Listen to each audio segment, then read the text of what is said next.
people do. That's called capitalism. It's called freedom. People find their own voice and go, yeah, I want some more of that. Thousands of people held peaceful protests all across the country. Well, it turns out, what a surprise, they were misunderstood because the media just doesn't get it. They blame Fox or the Republicans or me or somebody else for the Tea Parties. They didn't listen because, well, either they have an agenda, or because they're really just blind to what happens off of this island where most of them work. I think that's one of the big problems. I look at the people who attended the Tea Parties, and I'm guessing most of them would be uncomfortable being labeled activists. This is an acorn here. These people probably have never been an activist. They're reluctant activists, and I want to understand a little bit more about what makes somebody get off their couch. What kind of normal person wants to go out and stand out in public shouting things, making signs? Honestly, if I wasn't covering the Tea Parties, I don't know. I would have wanted to be at the Alamo, but I don't know if I would have been at the Alamo. You know, I'm the kind of guy who I talk to my friends and my family and I yell at the TV, that's despicable, those people over there. I don't get up off my couch and take to the streets. I'm just not that person. The only thing that could turn me into an activist is seeing my children's future being destroyed. Exactly. I believe that is why I would get off my couch and would have attended.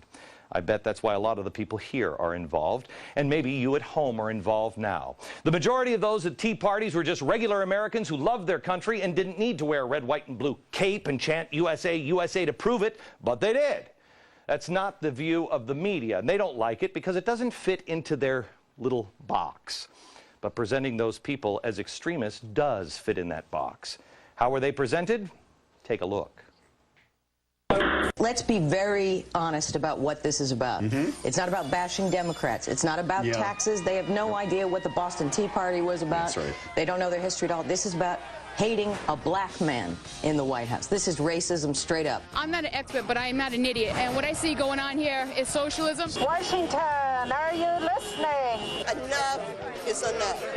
I think any time that you have severe economic conditions, there is always an element of disaffection that can mutate into something that's unhealthy.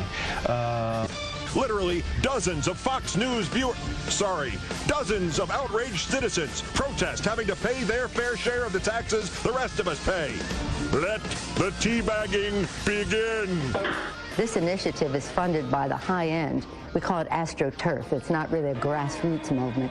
It's AstroTurf by some of the wealthiest people in America to keep the focus on tax cuts for the rich instead of for the great middle class. These self-styled Tea Parties were aimed squarely at President Obama and the Democratic leaders in Congress. But the conservative movement has found a reason to live. They have found something about which they feel very positive, something they are ready to rally around. I speak, of course, of teabagging. There was a small group of people who was making things a little bit uncomfortable for us, and at one point I had to go and stand by police.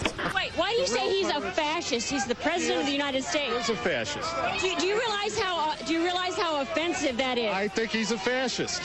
Why? Because he is.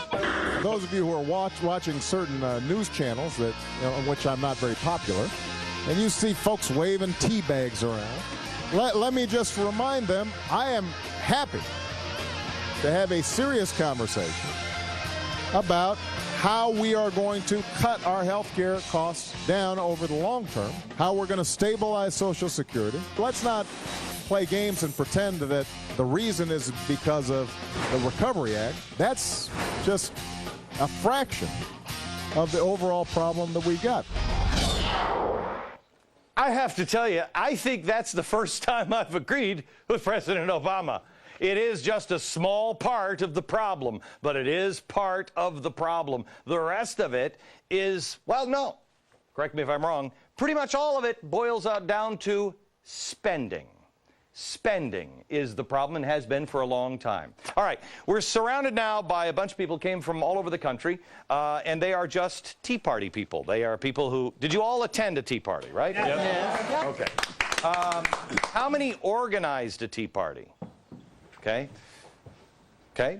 How many received money from the GOP? Hold it just, no, I got to say that again. How many received money from the GOP? What is that? Yeah. Okay. How many of you get secret phone calls from Karl Rove at night? Okay. Here's what I want to do. I just want to go down a bunch of things real quick, and we're going to stop and start on some of these and talk about some of these. But first, I just want to kind of just run down the list, and then I put a chalkboard over here where I just wrote a bunch of stuff. I would like you to explain to the American people. All right? You have an opportunity now to look the media in the eye and tell them everything that you've been screaming at on your couch. You've been screaming at these people for years. So now's the time to actually say it to them. The same thing with those in Washington. You explain it. What are they missing? First of all, let's just take some polls here. Who's clinging to their Bible? Yeah. Okay, so it's a fairly religious group. Who's clinging to their guns? And a well-armed group. There are more gun owners here in this group than there are in the entire island of Manhattan. How many people hate Mexicans? Is this working? How many hate Mexicans? How many just hate President Obama because he's black? Let's see. Who believes in the two-party system? Ooh. You might want to catch that one. Who believes? Nobody. Nobody here. Who is only upset now that Obama is the president, but you were fine with many of the same policies when Bush was doing it? Nobody. Who is a new libertarian? Thinking about it. Thinking about it. What about old libertarians? Old libertarians, yeah, okay. Walter's an old libertarian. Who has left their party and decided, I'm not gonna have anything, I'm just gonna vote as I see it? Okay. Who is ex-military?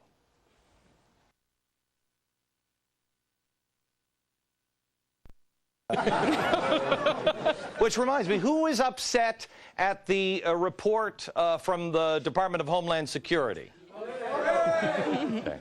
Outrageous. That's exactly what I expected them to say. Who is, you guys have all attended a Tea Party. You guys, some of you organized them. Who considers themselves an historically speaking, who has considered themselves an activist? I'm an activist now. Yeah, no. In the past, historically speaking, who considers themselves an activist now? Who considers themselves a reluctant activist? Yeah. Have you ever painted signs, other than for your kids, for, their parades or whatever? Have you ever painted signs before and protested something or somebody? Has anybody ever done that before? Matt has? Yes, against Castro. Against Castro. You're from Cuba? That's correct. Okay. Liz, you have?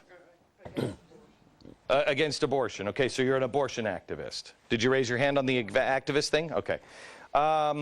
Who is more upset with the GOP than you really are with the Democrats? This, I think, is one of the this is one of the key things that the media misses. They all think this is about the Democrats. It's not. How many people expect this kind of stuff from the Democrats? Yeah. Who trusts Washington? Yeah. There's one guy I trust. Who feels afraid to talk about God or what you believe, and you have for a while? Okay, couple, few, okay. And the last one is